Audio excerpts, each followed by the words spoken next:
స్వరము ప్రభావం కలిగింది. హల్లెలూయా. ఆయన తన స్వరముతో సృష్టిని చేసిన వాడు. నీ జీవితంలో కూడా ఏదైనా చేయగలడు. ఆయనకు అసాధ్యమైనది ఏది లేదు. మనకు అసాధ్యమైనది ఏదైనా ఉండొచ్చు, ఎందుకంటే మన మనుషులు.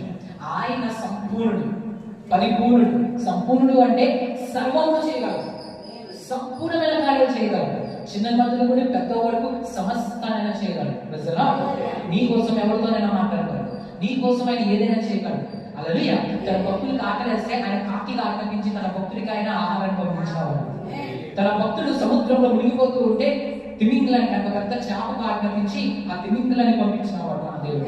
తన భక్తులు సముద్రం మధ్య ఉండిపోయి ముందుకు సాగలేక ఏం చేయాలో అర్థం కాకున్నప్పుడు వెనక శత్రువు తరుగుతూ ఉంటే ఆ సముద్రాన్ని ఆక్రమించి సముద్రాన్ని 2 పాయలుగా చీల్చిన వాడు మన దేవుడు. తన ప్రజలు దాహంతో బాధపడుతున్నప్పుడు, వాళ్ళ దాహం వేస్తున్నప్పుడు బండను చీల్చి నీటిని రప్పించిన వాడు మన దేవుడు. ఇలాంటి దేవుడు మనం సేవిస్తున్నాం. ప్రజలు అంత శక్తి కలిగిన కార్యాలను చేశారు. తనను నమ్మిన వాడిని సిగ్గుపరచలేదు. నేను ప్రభువుని నమ్మానండి ఇలాగైపోయినది లేదు.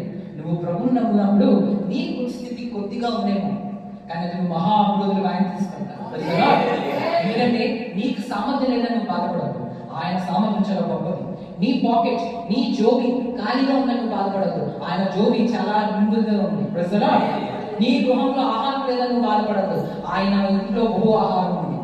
ప్రజలా తప్పిపోయిన కుమారుడు బైబిల్ గ్రంథంలో ఉంటాడు. అతను తప్పిపోయాడు. తండ్రికి 2 కుమారులు ఉంటారు.